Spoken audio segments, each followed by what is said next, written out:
माँ बेटे की कहानी सुनकर आप भी अपनी आंखों से आंसू नहीं रोक पाएंगे। आइए वीडियो देखते हैं। बेटा माँ से नाराज होकर घर से भाग गया। कुछ सालों के बाद जब घर लौटा तो पता चला माँ मर गई।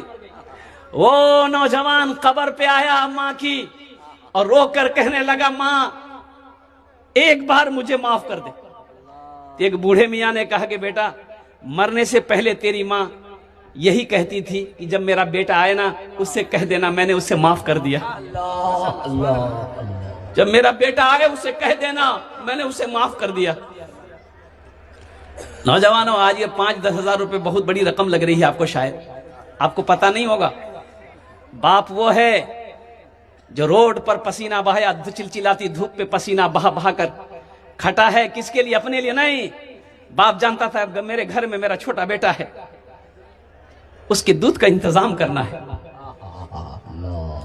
तुम्हें क्या एहसास होगा? अल्लाह के हबीब सल्लल्लाहु अलैहि वसल्लम माँ के शिकम में है, बाप इंतकाल किया, हजरत अब्दुल्ला इंतकाल कर गए। जब इस दुनिया के अंदर में तशरीफ लाए, सुनो, अपनी माँ के साथ में मदीना तशरीफ ले गए। उम्र 7 साल, मदीने से वापस आ रहे मक्का अपनी माँ के साथ में। हजरत उम्मे यमन साथ में है। माँ की तबीयत खराब हुई, हजरत आमिना की, इतना बुखार, बुखार टूटने का नाम नहीं, इंतकाल कर गई। और सुनो, हजरत उम्मे यमन कहती हैं कि जब आपकी वालदा को दफन किया गया आप अपनी माँ की कब्र से नहीं हट रहे थे। मैं बार बार हाथ पकड़कर खींचती थी, बेटा घर चल, लेकिन अपनी माँ की कब्र से हटते नहीं थे, ज़ारो कतार रो रहे थे। और सुनो, एक वक्त वो आया जब हज का करने, आखिरी हज करने के लिए अल्लाह के रसूल सल्लल्लाहु अलैहि वसल्लम मदीना से जब निकले मक्का के लिए, दरमियान में, मक्का और मदीना के दरमियान में एक मकाम है जिसको मकाम अबवा कहते हैं। उस पहाड़ी पर माँ की कब्र थी।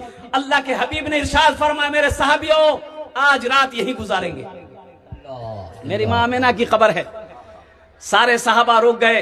अल्लाह के रसूल सल्लल्लाहु अलैहि वसल्लम उस पहाड़ पर चढ़े जहां माँ की कब्र थी।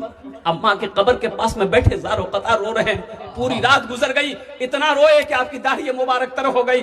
आपने इरशाद फरमाया, काश मेरी माँ आमिना जिंदा होती, मैं इशा की नमाज पढ़ रहा होता, मेरी माँ आमिना आवाज देती बेटा मोहम्मद, तो मैं नमाज तोड़कर माँ के सामने खड़ा हो जाता। माँ तेरा बेटा मोहम्मद हाजिर है।